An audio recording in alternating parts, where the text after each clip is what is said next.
There are legends going around about sumo wrestlers, while few people are even familiar with this type of martial arts. So what does this unusual sport actually look like? What are the strongest sumo wrestlers on the planet capable of? How and why do sumo wrestlers become so large? And what are the negative and positive aspects of the lives of these unusual fighters? I'll tell you all about it in this captivating episode. This video includes all the best, incredible, unusual, surprising, interesting, and informative facts about sumo wrestlers that you didn't know. From the amazing abilities of sumo wrestlers to interesting, negative, and positive aspects of sumo. Until about the 20th century, sumo wrestlers were much more muscular and robust. Sumo wrestlers from the distant past looked a lot like today's professional boxers or MMA fighters. Interestingly, even in our time, there are sumo wrestlers who have rather miniature dimensions by the standards of this martial art. Perhaps the most famous of the slender sumo wrestlers is Sheik Pavel Pojar, who competes under the Japanese name Takanoyama Shuntaro. With a height of 185 centimeters and a weight of 90 to 100 kilograms, he is one of the lightest sumo wrestlers in the modern era. But here's another question: why are the majority of sumo wrestlers so gigantic? Why can't they follow Pavel Pojar's example and compete without excess weight? The point is that there are no weight categories in professional sumo, so one of the determining and main factors in a fight is the wrestler's weight. Almost all high-ranking sumo wrestlers, except for rare exceptions like Pavel, weigh over 120 kilograms. Otherwise, it is almost impossible to count on any significant success. Just imagine trying to compete with a weighty mountain of 150 kilograms when you only weigh about 80 or 90 kilograms. Emerging victorious from such a fight is highly unlikely. Therefore, sumo wrestlers need to become as large as possible, which is why they strive to gain weight. They have several methods for doing that, and that's what I will tell you about right now. How do sumo wrestlers become so large? As was mentioned earlier, they weigh between 120 to 130 kilograms on average. Although there are exceptions in the form of fighters weighing 200 or even over 200 kilograms. We'll take a look at what they're capable of in a bit. In one way or another, almost all sumo wrestlers gain weight through a special diet and a specific daily routine. To gain weight, sumo wrestlers must adhere to a strict daily regimen. They wake up with the first rays of the sun. Immediately after washing up, they begin training on an empty stomach. The training session can last for about 4 to 6 hours. The wrestlers must train, devoting themselves entirely to the process. The fact that they exercise so much sounds quite strange. When do they gain weight? After the workout, wrestlers take a hot bath, followed by the first meal according to their diet. On the one hand, the essence of sumo wrestlers' diet is that they have no diet at all. There are no restrictions or prohibitions. The more high-calorie products, the better. They don't even have restrictions for alcohol consumption. It is considered absolutely fine. On the other hand, professional sumo wrestlers still adhere to a certain diet. Most athletes try to consume close to 20,000 calories, eating twice a day. To gain weight, many sumo wrestlers eat soup called chenkanabi, which is essentially a dish with a variety of ingredients, typically including chicken, fish, tofu, and vegetables.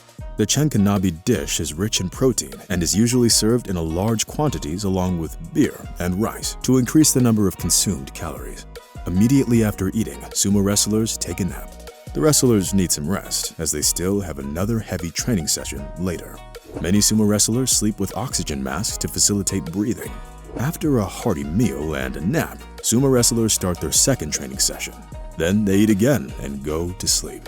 They do it all over again the next day.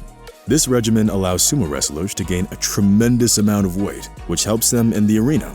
However, all of this has a downside. Such a diet is abnormal and adversely affects their health. If we also recall the situation with alcohol, which sumo wrestlers are allowed to drink in any quantities, it becomes clear why the lifespan of these fighters is approximately 10 years shorter than that of the average Japanese person. They have to sacrifice a lot for their career. Now let's talk about their power and what they are capable of.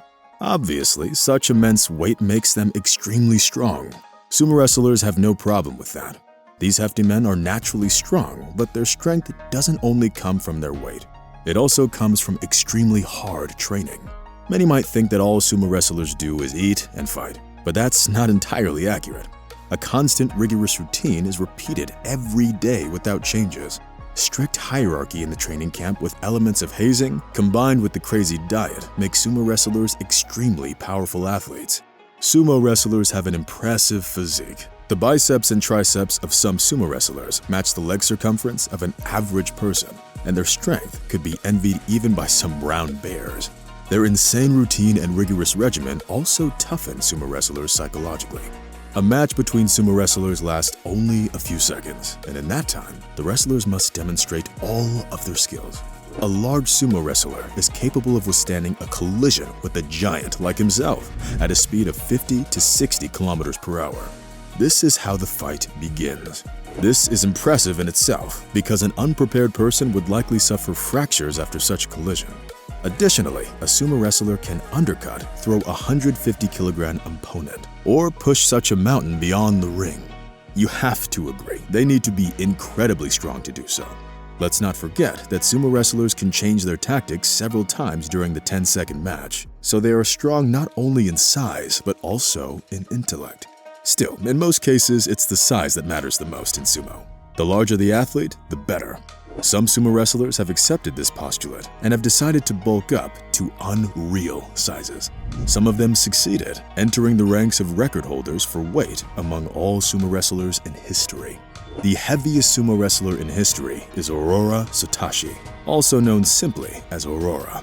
It might be easy to assume that he is from Japan, but no. The heaviest sumo wrestler of all time is Russian. It is Anatoly Mikhailovich from Buryatia, who performed under the Japanese name Aurora. At his peak, Aurora weighed almost 293 kilograms. Just imagine how enormous he was. Anatoly held the title of the largest active sumo wrestler for a couple of years.